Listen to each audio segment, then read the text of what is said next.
Welcome to This Old Camera. I'm your host Azriel Knight, and today I'm showing you the world's first camera with eye-controlled focus.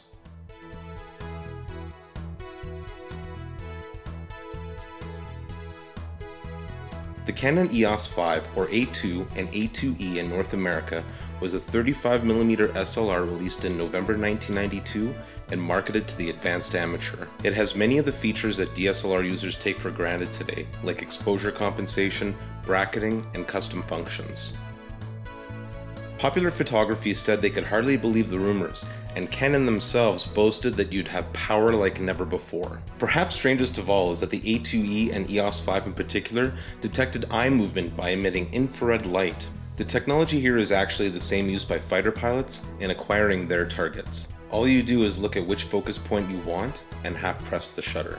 Presidential photographer Bob McNeely did a field test for American Photo and praised how well the eye-controlled focus worked, claiming it as a time saver.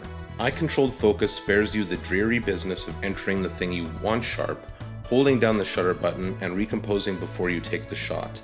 An operation that can cost you the best photograph. The question I ask myself is, why don't all cameras have this? I mean, in today's age of 45 focus points, this thing would be a game changer. The feature is amazing, but not without its flaws. The A2e and EOS 5 sacrifice a bit to have eye control. The focus points are slightly smaller, there's no diopter, and it doesn't work when shooting in vertical mode. In 1998, the EOS 3 was released, and that was the beginning of the end of this camera's production life. But in 1999, a couple of directors named the Wachowskis were making a little flick called The Matrix, and when they were looking for a certain type of shot, they brought in 120 Canon EOS A2s and positioned them all around, linking them to a timer. Fire a frame of film, all that is taking into account the net effect, the total effect of the move. That is a camera coming up to speed, moving at a speed, and coming off a speed. The result is some of the most iconic imagery in movie making history.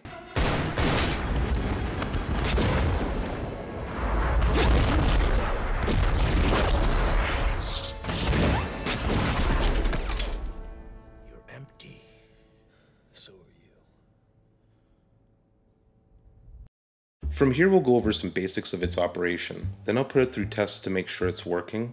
After that I'll go out and shoot with it, and finally I'll share some thoughts and tell you where you can get one, how much it will set you back, and if it's worth it.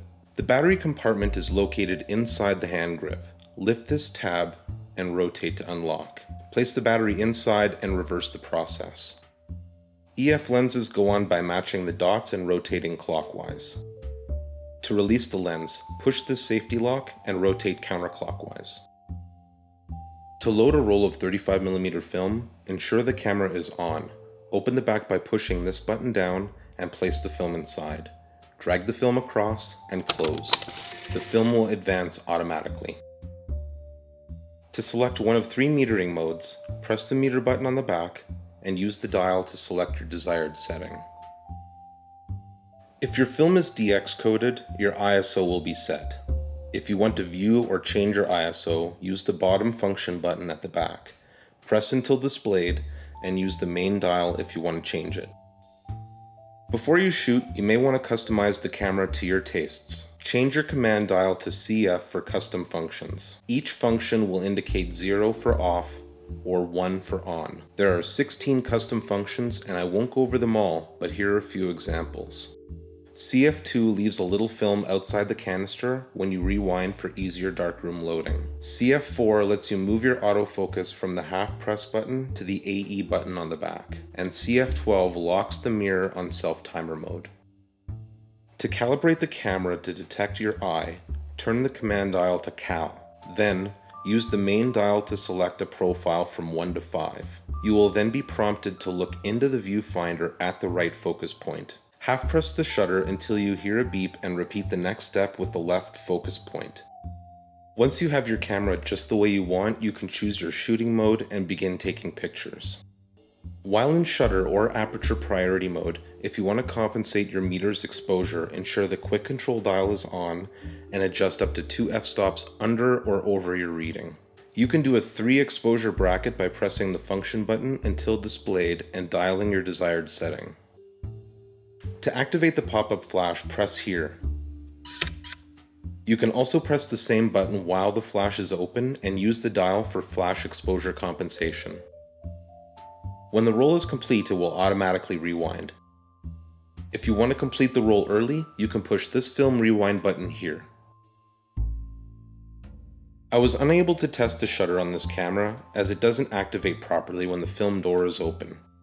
It's a bit disappointing, but in this case I've already put a half a dozen rolls through and I know I'm getting good exposures. I tested the spot meter on my A2e and compared it to that of my handheld Sekonic meter, and I got nearly the same results.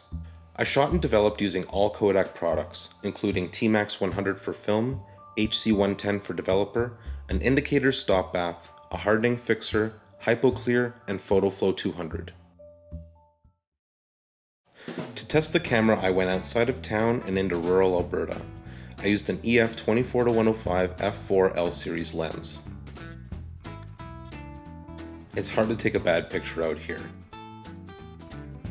At one point I came across a bunch of horses just grazing out in the open. This is one situation where I'm happy to have had autofocus and aperture priority.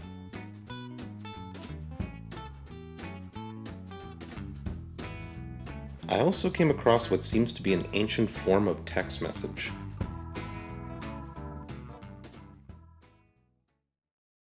Let's talk about some pros and cons. Not surprisingly, it feels very much like the Canon DSLRs of today, the 5D series in particular. If you have a crop sensor EOS, here's an easy way to go full frame. Just remember, this is not an EFS compatible camera. I don't always use the eye-controlled focus, but it works surprisingly well, and in a few minutes, you've already adjusted to this unique way of shooting. The North American version of this camera will only give you a simple plus or negative over or under exposure indication when in manual mode, rather than by how many f-stops, like when it's displaying exposure compensation. The PC sync is located near the film door release, not really a great idea in my opinion. A couple of features like high-speed shooting don't do much but waste money in this day and age.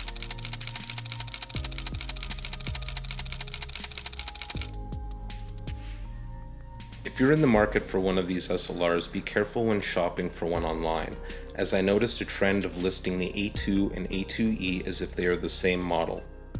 If you want the eye-controlled focus, avoid the A2.